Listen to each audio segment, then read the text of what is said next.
نحمده ونصلي على رسول الكريم اما بعد اعوذ باللہ من الشیطان الرجیم بسم اللہ الرحمن الرحیم ما كان محمد ابا احد من رجالکم ولکن رسول اللہ وخاتم النبیین وقال رسول اللہ صلی اللہ علیہ وسلم انه سيكون في امتی كذابون ثلاثون كلهم يزعم انه نبي وانا خاتم النبيين لا نبي بعدي او كما قال صلی اللہ علیہ وسلم۔ درود شریف پڑھیں۔ اللهم صل علی محمد وعلی ال محمد كما صلیت علی ابراہیم وعلی ال ابراہیم انک حمید مجید۔ اللهم بارک علی محمد وعلی ال محمد كما بارکت علی ابراہیم وعلی ال ابراہیم انک حمید مجید۔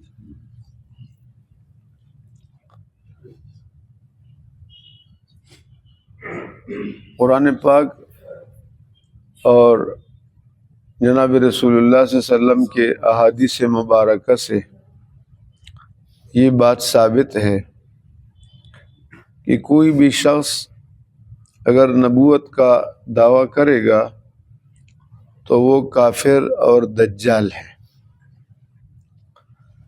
اللہ تعالیٰ نے سورہ انعام میں ارشاد فرمایا فمن اظلم ممن افترى علی اللہ کذبا او قال اوحی الی ولم یوحى الیہ شیء۔ فرمایا جو آدمی اللہ پر جھوٹ باندھے اس سے بڑا ظالم کوئی نہیں، یا یہ کہے کہ میری طرف وحی کی جاتی ہے، حالان کہ محمد صلی اللہ علیہ وسلم کے بعد وحی کا سلسلہ ختم ہے۔ تو قرآن یہ بتا رہے حالانکہ کچھ بھی اس کی طرف وہی نبوت نہیں کی گئی، اس سے بڑھ کر کون ظالم ہو سکتا ہے؟ مزے کی بات یہ کہ اس آیت کے بارے میں مرزا غلام احمد قادیانی نے شروع میں اپنی کتاب حقیقت الوحی صفحہ 163 اور دوسری کتاب روحانی خزائن اس کے جلد نمبر 22 صفحہ 167 پر وہ لکھتا ہے کہ فمن اظلم ممن افترا میں یہاں ظالم سے مراد کافر ہے۔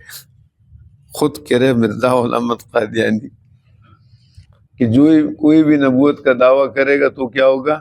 کافر ہوگا۔ تو بعد میں اسی مرزا نے نبوت کا دعویٰ کیا تو کیا ہوا؟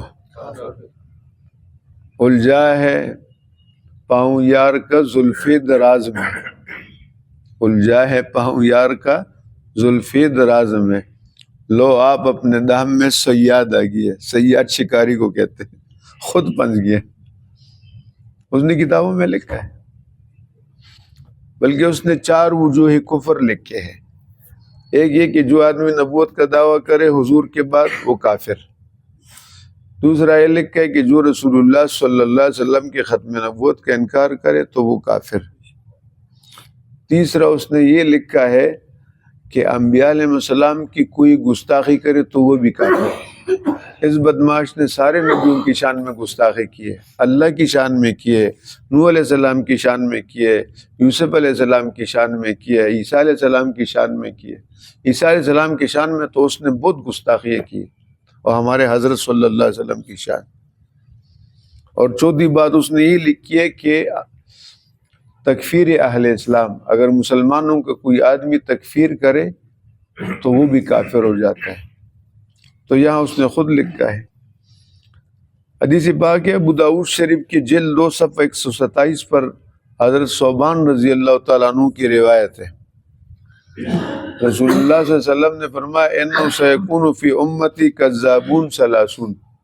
فرمایا میری امت میں 30 جھوٹے ہوں گے، کلہم یزعم انہ نبی، ہر ایک دعویٰ کرے گا کہ میں نبی ہوں۔ حضور فرماتے وَأَنَا خاتم النبیین، میں نبیوں کو ختم کرنے والا ہوں، لا نبی بعدی، میرے بعد کوئی نبی۔ یہ حدیث پاک بہت واضح ہے اور آپ نے ایک جگہ فرمایا کہ وہ دجال ہے، کذاب ہے۔ میری امت میں 30 دجال کاذب وہ نبوت کا دعویٰ کریں گے۔ تو کتب احادیث میں جس شخص نے رسول اللہ صلی اللہ علیہ وسلم کے بعد کسی کو نبی مانا یا خود نبوت کا دعویٰ کیا، رسول اللہ صلی اللہ علیہ وسلم فرمایا دجال ہے، کذاب ہے۔ کیا فرمایا؟ دجال ہے، کذاب۔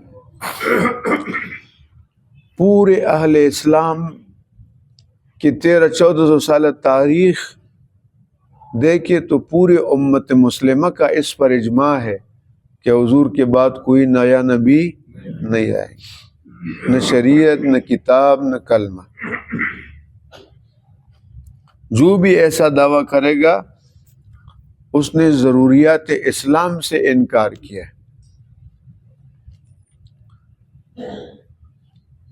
ضروریات اسلام کیا ہے اس کو سمجھے۔ وہ احکام اور عقائد جن کا ثبوت جناب رسول اللہ صلی اللہ علیہ وسلم سے یقینی طور پر ہے، وہ احکام اور عقائد جن کا ثبوت جناب رسول اللہ صلی اللہ علیہ وسلم سے یقینی طور پر ہے اور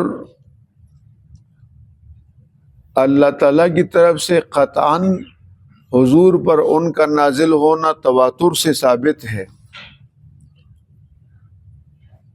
اور خاص و عام میں وہ احکام شہرت پکڑے۔ مثال کے طور پر اذان ہے، آپس میں اختلاف تو ہے بریلوی، دیوبندی، اہل حدیث اور غیر مقلد وغیرہ کا، لیکن اذان پہ کسی کا ہے کوئی اختلاف نہیں ہے۔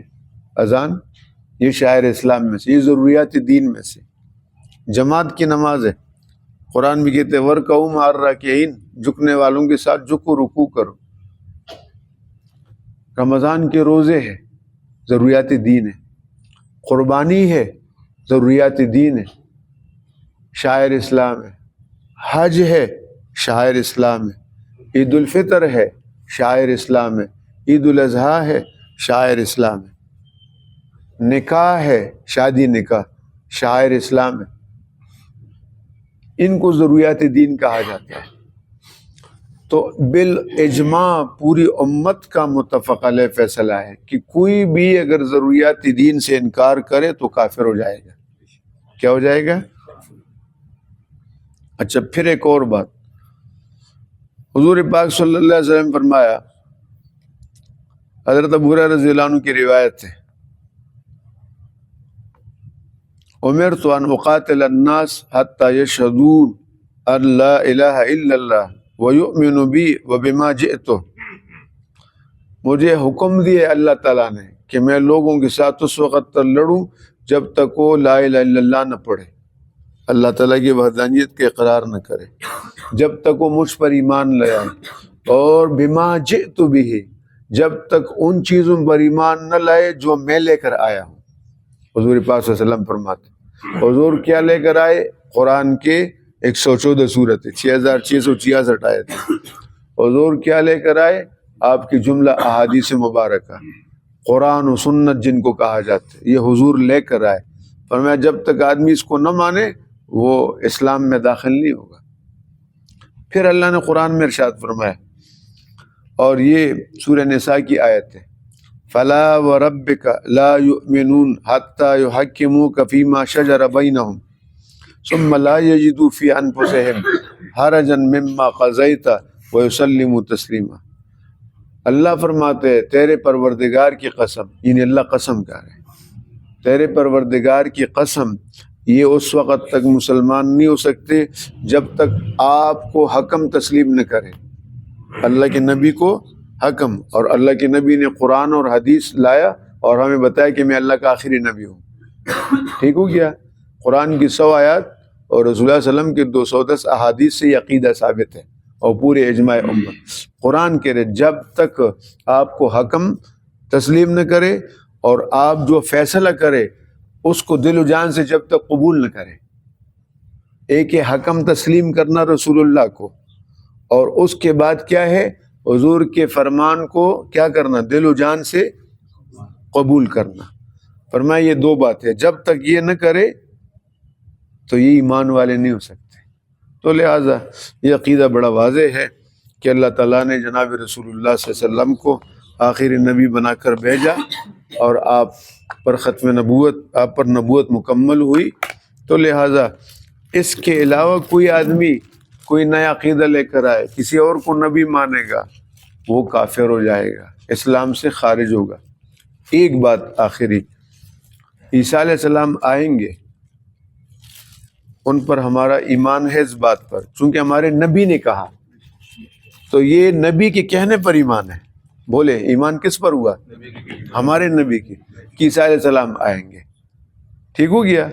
ہم اب یہ نہیں عیسیٰ علیہ السلام آئیں گے لیکن وہ پیچھے سے نبی چلے آ رہے ہیں، مثلاً یہ کہ 1,24,000 پیغمبر ہے جو حضرت ابو ذر رضی اللہ عنہ کی روایت میں، تو عیسیٰ علیہ السلام جب آئیں گے تو یہ جو 1,24,000 پیغمبر ہے ان کی تعداد میں اضافہ ہوگا، اس لیے کہ وہ پہلے سے کاؤنٹڈ شمار ہو چکے ہیں 1,24,000 میں۔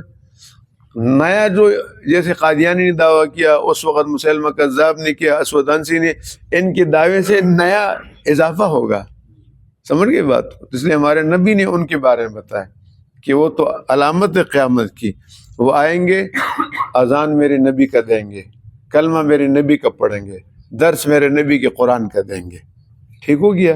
تو وہ الگ چیز ہے، لیکن کسی آدمی کا حضور کے بعد نبوت کا دعویٰ کرنا یہ الگ چیز ہے، یہ کفر ہے، یہ دجل ہے، اور یہ کذب ہے۔ اللہم صلی وسلم علیہ وسلم۔ یا کریم ہمیں رسول اللہ کے تحفظ ختم نبوت کے لیے قبول فرما۔ یا کریم یہ جتنے ساتھی بیٹھے ان کا بیٹھنا قبول فرما۔ یا اللہ ہمیں رسول اللہ کی شفاعت نصیب فرما، سب کی پریشانیاں دور فرما، مشکلات کو حل فرما، غیب سے مدد فرما، دستگیری فرما، ان میں کوئی بیمار ہے یا گھروں میں، یا اللہ سب کو صحت عطا فرما، سب کو شفاء عاجلہ کاملہ نصیب فرما، پریشانیاں دور فرما، غیب سے یا اللہ رزق روزی برکت والی عطا فرما، اولاد کو قرۃ العین بنا۔ یا کریم سب کے دلوں پر تو آگاہ ہے، علیم و خبیر ذات ہے، جن کی جو حاجت ہے سب کو پوری فرما دے۔ ہمارے اس درس کو قبول فرما، اس کے فیضان کو جاری فرما، ساری فرما، پورے عالم میں اس فیوزات کو یا اللہ پہنچا دے۔ یہ ہمارا درس ہوتا ہے اسلامی مسجد آریہ محلہ مری روڈ راولپنڈی میں، یہ ہر جمعہ اور پیر کے دن 10 سے 12 منٹ کا درس ہوتا ہے عشاء کے بعد۔ اس میں آپ حضرات بھی شریک ہو، اور یا اللہ یہ جو شریک ہونے والے ہیں اور یہ ان کو پوری طرح اجر و ثواب عطا فرما، اور یا اللہ ہمیں مزید توفیق عطا فرما کہ حضور کے ختم نبوت کے مسئلے کو ہم سمجھے، اور قادیانی دجالی فتنوں سے ہم سب کو محفوظ فرما۔ صلی اللہ جزاکم اللہ۔